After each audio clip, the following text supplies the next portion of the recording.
Guys, what's going on? It's Tom, Views from the Link TV, in the dark, shadows going everywhere.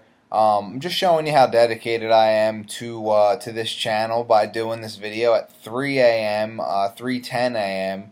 Eastern Time, 12:11 a.m. West Coast Time. So, I was up. I had my dog was sick. I had to take him over to the vet, get him checked out. He still probably is a little bit sick, but either way, I had done the video when I was supposed to, when I posted the picture, and unfortunately, my camera died, and the charger for the battery is actually at Steve's. He does not, we don't room together anymore. We're both out in LA still, but uh, you know, bottom line is, I tried to get the video out, had to deal with a sick dog.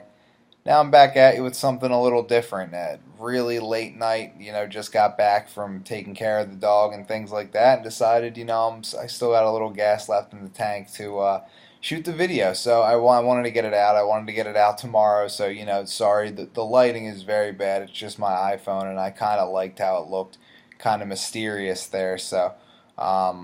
Yeah, let's just dive into the questions. I mean, not much is going on other than, NFC East news. Dak Prescott wins Breakthrough Player of the Year, Athlete of the Year, and, well deserved. He came out of absolute nowhere and absolutely put a clinic on the NFL, him and the Dallas Cowboys. So, I mean, you got to give him credit, even though, I hate the Cowboys, obviously, but not really much you can say about how they played last year. It was really at a high level. So congrats to him. Views from the link,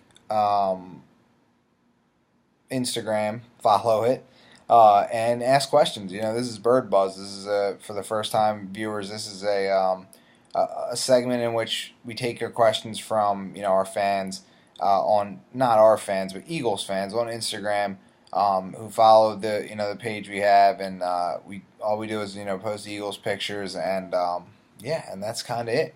They ask questions every Wednesday, every Thursday, whenever I post the picture, and I prompt it, and then we just answer them. So we break it down, and that's kind of what we're. That's why we started the channel. That's why we started our stuff, because we like talking Eagles with Eagles fans. So, okay, let's see. I got it on my computer, so I'm going to be looking, at this. So the first question is by Justin Bradley, and it's, if you could have one player in the NFC East, not on the Eagles, who would it be? And I've said this, this is a really popular question on Twitter. A lot of people ask it and things like that, and it's been discussed before, and I've come to the conclusion, even before that it'd be Odell Beckham Jr. He's just the type of receiver that is just, you can't find guys like that very often. He's unbelievable, and he's young. He's really young, and he's going to be a threat for a long time in the NFL. He's just amazing. I mean, it speaks for itself. So Odell Beckham Jr. Some other notable ones, I'll give you a couple. Obviously, Ezekiel Elliott's a monster. Tyron Smith's a really good left tackle. He looked pretty darn good next to Lane Johnson, taking over for Jason Peters, and even Trent Williams is really good. On defense, I'd say Landon Collins. Even though our safeties are really good, like, you can't ignore how young and good Landon Collins is. Janoris Jenkins, obviously, cornerback for the Giants, and even Sean Lee. I mean, putting him outside a linebacker, the Eagles linebacking core would be crazy. So every team has, and Josh Norman on the Redskins, he's a really good cornerback. So every team has a couple players that you definitely envy, and you want that guy to be on the Eagles, a type of guy like that. But I'll take Odell Beckham Jr. Absolutely, that's my guy. So good question there, Justin. That Ninjas asks, to start, good luck. Good luck with your pilot shoot, guys. Wish you guys nothing but success. You deserve it. Now, my question: who's a veteran guy or a guy that can be cut at corner that the Eagles can look to bring in? Thank you so much, Zay, for wishing us good luck on our pilot shoot. And what, if you don't know what a pilot shoot is, guys? We are shooting basically we wrote a sitcom about Philly sports fans, sitcom series, something that you'd see on TV. And while we're in LA, we're trying to make connections. We have made a couple connections, and we're trying to pitch the show so that it could be picked up. And we're going out and we're shooting the first episode of it to leverage networks out here to, sit down, meet with us, potentially, make something happen. So while we're chasing that, and that's kind of why we came out to LA. We our one of our favorite ideas is a show that we wrote about Philly sports fans. So, yeah, so we're shooting that in Philadelphia. So we need extras and stuff like that. So again, we've said this in plenty of videos, but if you want to come, contact us. Comment in this in the comments, and we'll get in touch with you guys. And we'll give you information on it. But, it's going to be a fun day. A lot of people bringing their families, their friends. There's going to be food, people cooking out. It's going to be a lot of fun, and we're shooting a show that, has a lot of potential to go somewhere. So it's going to be a lot of fun, and you kind of have to just, appreciate that people are supporting and showing love. So we really appreciate that. Say. Wish you could be there, but not sure. Obviously we know everyone that's an Eagles fan isn't always, from Philadelphia. So, wish you guys could all join us, but we'll definitely represent for the people that are unable to join us.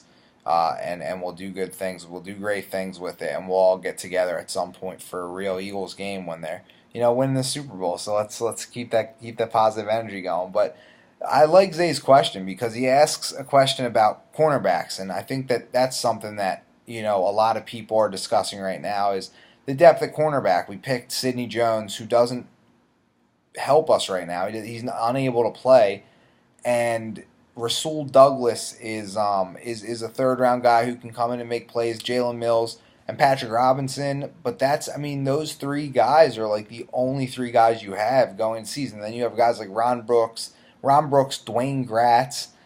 So those guys are also Aaron Grimes. They're all very unproven players. Even Mills and Rasul Douglas are unproven, and Patrick Robinson's proven that he's not that good. So you don't really have anything at corner. You have to be completely lucky to score on like a cornerback that isn't going to get torched all year, and that's what our corners are going to go through. They're going to get torched. They're going to suffer going through those growing pains. They are young guys. They're all Mills and Rasul, and then even when Jones comes back, if he's able to come back this season, he's not going to come back and just be the most shut down corner of all time. He's a rookie coming off an Achilles tendon injury. So like right now, you really don't have any depth at corner. Zay asks if there's a cornerback out there already, a veteran, or a guy that can get cut. Now, obviously, the veteran out there that everyone's thinking of is Darrelle Revis. Does he have much left in the tank? Probably not. As fans, you want to see him on the field producing and making plays. But unfortunately, if you were to sign Darrelle Revis, fans wouldn't see his impact. And his impact would be in the film room, on the practice field every day, as these young corners could help, they could help those young corners develop if you're around a guy like Darrelle Revis, a Hall of Fame cornerback, every single day, seeing how he works, how he prepares, listening to him talk, watching him make big plays in big games. Now, obviously he definitely would be, he'd be beat. He's old. He's 31. It's not old, but it's old enough to be coming off not coming off one, but he's had an ACL injury in his career. He's had some other injuries, so he's been banged up a little. He's 31. He didn't have a great year last year. Maybe he does have one more, solid year in him, but who knows? But his experience and his confidence would go a long way with the team. And a lot of people think, it's not worth just paying money to bring in a guy that's just some on-the-field coach, some mentor. But, while I agree with that, and I wouldn't really expect him to do, to be what he once was at least. He'd maybe just be another guy. I would expect him to at least lead by example and not back down and set a nice example for the young guys, work hard, and really just care and try to have a great year and not slack off and things like that. And not to say that Revis has done that, but he's finagled big contracts in the past, and I don't want it to be about, the money and the contract. I want it to be about him wanting to play football, and I think he would. I think he would, and to whoever team he goes to, because I believe he will get signed sometime. At some point. Um, and a veteran corner that's out there. I mean, this isn't a veteran guy. He's pretty young, but Kyle Fuller has been floated around in trade talks. He's been floated around as a guy that could potentially get cut. Now, he's a young guy, and I don't know why the Bears would just get rid of him. But, you got to keep an eye on him. But at the same time, I'm not sure if he's available or not. He's he's not great, but he's okay. I mean, I don't know why the Bears would get rid of him. They're a bad team. I don't think they need to be subtracting young players with, maybe some potential. So we'll see if, Fuller is able to, if he's out there. I doubt it, but we'll see what happens. But I would say maybe they make a move after they cut Ryan Matthews. It would be cool to see him clear his physical so he could be, released, and maybe he could pursue another team, or, maybe not. Maybe he hangs it up, and then we move on and we, maybe get some cornerback depth that we really badly need. Okay, so thank you for the question, Zay, and thank you for the good luck wish for us, because we're really loving the support. Jack Baker 92 asks, the Eagles obviously made the corner position open for anyone. True. Made an open competition. It's very, like I was just talking about, it's a good transition. It's very open. That's very true. So he then asks, who is your starting three corners? And, I think I said them before. It's Jalen Mills, it's Rasul Douglas, and Patrick Robinson now.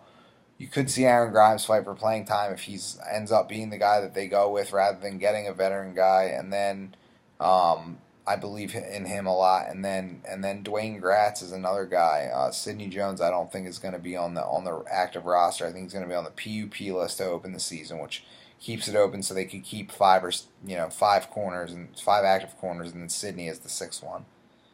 But yeah, Rasul Douglas, Jalen Mills, Patrick Robinson, right now as it stands, are the 3 starters. So where did you guys end up getting your Bison Burgers, and how were they? Okay, so he's asking Wentz, Alshon, because they went to North Dakota State, and those guys are in the picture.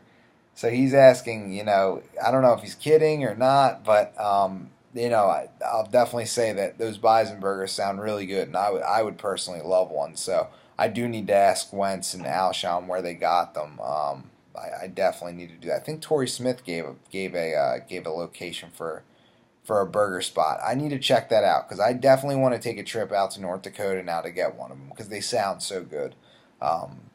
That they were all talking about them, so I'm sure they are. And I love a good cheeseburger.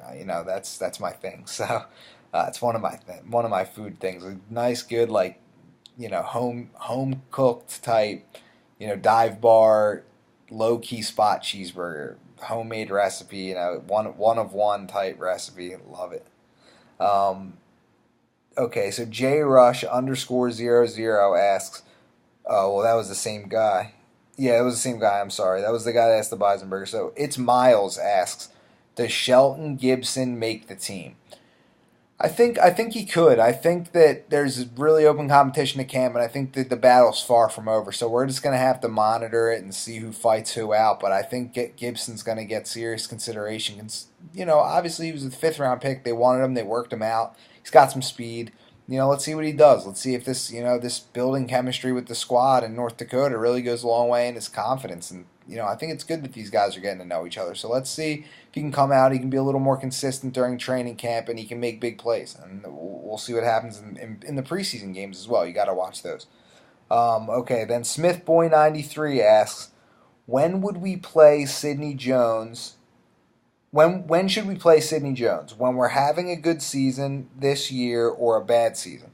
I don't think it matters. I think that if he's physically cleared to play and he feels physically in shape and he goes through, workouts and he clears all the tests and he feels good to go, I think at that point you put him in. I mean, I don't see the point in holding him out longer if he's physically ready to play. There's no point. It's like, oh, we're just not going to play this guy because we don't want to have him, injured again. But if he's physically cleared, that means that it just, it is what it is. Holding him out longer could impact him more than just getting him some reps, easing him in. Now, do I think we should just throw him in a game as a starter right away? Probably not. But getting him in, easing him in, getting him reps, I think that's important if he's physically cleared to play. And I don't think that you can put really a value on reps. I think it's so valuable. I think that it's invaluable because live game reps are so rare, and you have to get guys early and often on the field. And I think that that's what they're going to do if this guy's cleared to play. I really do. I think they're going to get him some reps this year. Smith Boy 93 also asks, who will have more solid performance? Who will have a more solid performance as a rookie?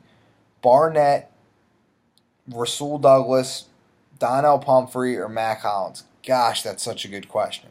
Because those are the guys that are probably going to be able to make the biggest impact out of this rookie class immediately, and if anyone. And I'll go through each one. I'll start with Hollins. He's going to have a very big impact on special teams, I believe. He is a really good special teams player. He's honestly one of the perfect. If you have that kind of size and speed, and you can play and are willing to play special teams, you're going to be a superstar on that unit, and that's what we've thrived on. Dave Phipp is one of the best special teams coordinators in the NFL, and it kind of reminds you of when Harbaugh, who's coaching in Baltimore, John Harbaugh, Super Bowl head coach, Super Bowl champ, Andy Reid coaching tree, special teams, special teams guru. And now you got Dave Phipp, who's the same kind of deal. He's a special teams guru, and I think that Mac Hollins is going to just go off on his special teams. So I think but I also think that he can make a couple plays in the receiving game as well. Pumphrey, same thing, special teams. He might be a guy that you see on returns. He might get an opportunity there. You might see him on kick and punt returns. And then you might see him in the slot. You might see him in the backfield. So he's going to have a pretty big impact being a versatile threat, and I don't think that he's going to even be close to his full potential this season. But I think as he moves forward and as each season he gets stronger, packs on a little more weight, and gets more up to that close to that 180 range, 185 even, he could be a lethal talent. And learning behind Darren Sproles, I mean, if Sproles stays at least this year and has a solid year, so he decides to stay next year, I would be thrilled because he's going to teach Pumphrey so much, and it's going to be amazing. He's, like I said this in one of my articles on my blog. Donnell Pumphrey is going to be attached to Darren Sproles like a germ this summer. Write that down. Well, I already did. Rasul Douglas, cornerback, he's going to start. So as far as impact goes, I mean, yeah, he might get cooked a lot, but as far as straight impact goes, he's going to be the guy that has the most opportunities to make impact because he's going to, just by sheer lack of talent and sheer lack of depth, a third-round rookie is probably going to be our starting corner in week one unless we make some changes to the roster. But I'm rooting for him. I'm glad he's getting some reps. So we'll see what happens there. And then Derek Barnett. I think that as far as big plays and actual statistics and things like that, it's going to be Derek Barnett. I think that he's going to have anywhere from 6 to 8 sacks as a rookie, and I think that he's going to be in there making plays, hustle plays, and I think that just by being a really talented player, he's going to get on the field and given an opportunity to make big plays. So I can't wait to see him. He looks really good. So yeah, let's see what happens with these guys. But I think all of them have a chance. I didn't really answer the question with just one, but those are the ways I think all of them can improve, and can improve the team and can make an impact as rookies. And with Barnett, also, you have to look at the depth of the D-line and how many other guys draw attention. It's only going to help him if he can establish himself as an isolation threat on the outside against the tackles and stuff and win one-on-ones off the bat. I'll have a lot of confidence in him. So I believe in him, too. I think he's got a lot of talent, so I want to see him develop. But, yeah, that's about it. Fly, Eagles, fly. This is a crazy, weird episode that I'm doing, but just wanted to get it done, and I ran a little long, but I had a lot, to talk about with you guys. So Comment on, the YouTube comments. Like I said, if you guys want to get in touch for this, pilot shoot that we've got going on, please feel free to ask. And that's kind of it. So I'll see you guys on Twitter, see you guys around, and maybe, throw out the weekly chirp if some news happens. If not, then I guess we'll see you on Bird Buzz next week. So, yeah, that's it. See you around, guys.